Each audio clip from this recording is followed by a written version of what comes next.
ബഹുമാനപ്പെട്ട അധ്യക്ഷൻ, വേദിയിൽ സദസ്സിലും ഉപവിഷ്ടരായ മഹത് വ്യക്തികൾ, പ്രിയ സുഹൃത്തുക്കൾ, എൻ്റെ പ്രിയപ്പെട്ട ഡൽഹി മലയാളികൾ, എല്ലാവർക്കും വളരെ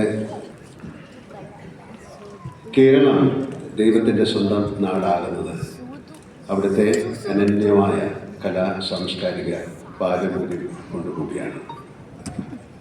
ലോകത്തെ തന്നെ ആദ്യകാല നാടക അവതരണങ്ങളിൽ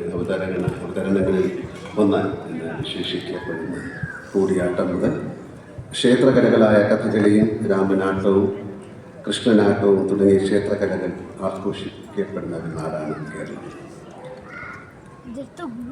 കൂത്തും തുന്നലും കടന്ന് മോഹിനിയാട്ടവും തിരുവാതിരയും പോലുള്ള ശാസ്ത്രീയ നൃത്ത ആവിഷ്കാരങ്ങളിലൂടെ തെയ്യവും തിറയാട്ടവും പടയണിയും കാക്കരശിയും അടങ്ങുന്ന ഗോത്ര നാടോടി പാരമ്പര്യങ്ങളിലേക്ക് നീളുന്ന നമ്മുടെ കലാ പാരമ്പര്യത്തിൻ്റെ ചരിത്രാതീതമായ മഹത്വം മനസ്സിലാക്കിയതുകൊണ്ടാണ് ലോകം അവയിൽ പലതിനെയും പൈതൃക കലകളായി കണ്ട് അംഗീകരിക്കുന്നത്. മാർഗംകളിയും ചവിട്ടുനാടകം, ഒപ്പനയും മാപ്പിളപ്പാട്ടും തെഫുമുട്ടും കൈരളിയുടെ മഹത്തായ മത സൗഹാർദ്ദത്തിൻ്റെ ഉദാഹരണങ്ങൾ കൂടിയാണ്.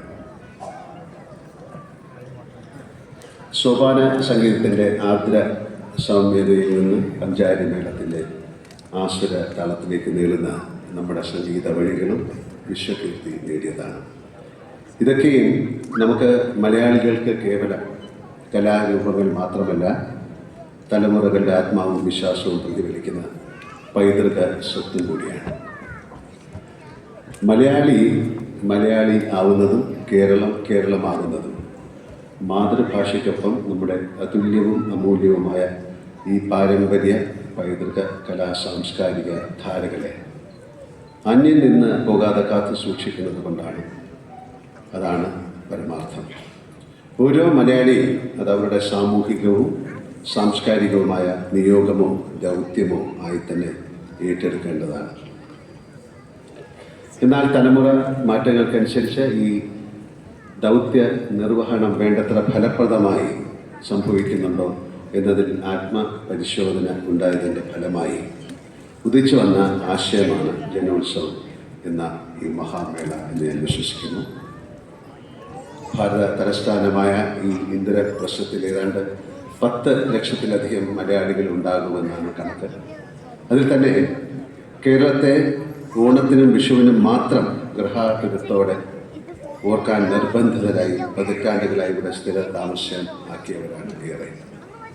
അവരുടെ പുതുതലമുറയ്ക്ക് സിനിമയിലും TV-യിലും മറ്റ് മാധ്യമങ്ങളിലുമായിട്ടല്ലാതെ നമ്മുടെ സാംസ്കാരിക സമ്പത്ത് നേരിട്ട് ആസ്വദിക്കാനും അതിൻ്റെ നിറവും രുചിയും മഹത്വവും തൊട്ടും കണ്ടും അറിയാനുള്ള സുവർണാവസരം എന്ന നിലയ്ക്കാണ് ജനോത്സവം ഇവിടെ സംഘടിക്കപ്പെടുന്നത്. മലയാളിയുടെ സാംസ്കാരിക തനിമ കീർത്തികേട്ട കലാകാരന്മാരിലൂടെ പ്രവാസി മലയാളി സമൂഹത്തിന് മുന്നിലെത്തിക്കുകയാണ് ഇതിലൂടെ ലക്ഷ്യമിടുന്നത്. കേരളത്തിൻ്റെ പൗരാണിക ക്ഷേത്രമുറ്റങ്ങളിലും തറവാട്ടകങ്ങളിലും കാവുകളിലും പാടങ്ങളിലുമൊക്കെ ഒതുങ്ങിയ നമ്മുടെ ശാസ്ത്രീയ നാടോടി കലാരൂപങ്ങളെയും സമാനതകളില്ലാത്ത സംഗീത ശ്രേണികളെയും രുചിഭേദങ്ങളെയും തത്സമയ അവതരണങ്ങളിലൂടെയും പ്രദർശനം, ചർച്ചകൾ, സ്വതോഹരണ പ്രഭാഷണങ്ങൾ എന്നിവയിലൂടെയെല്ലാം അവതരിപ്പിക്കുകയാണ് ജനോത്സവം. സാംസ്കാരിക കേരളത്തെ ഇന്ദ്രപ്രസ്ഥത്തിൻ്റെ 3 നാളുകളിലേക്ക് പറിച്ചു നടാൻ ഉദ്യമിച്ചുകൊണ്ട് ഇങ്ങനെ വേറൊരു പരിപാടിക്ക് മുൻകൈയെടുത്ത കേന്ദ്ര സാംസ്കാരിക മന്ത്രാലയം, കേന്ദ്ര വിനോദസഞ്ചാര മന്ത്രാലയം, ഡൽഹി സർക്കാർ, ദൂരദർശൻ, ജനം സൗഹൃദ വേദി എന്നിവർ നിശ്ചയമായി അഭിനന്ദനം അർഹിക്കുന്നു.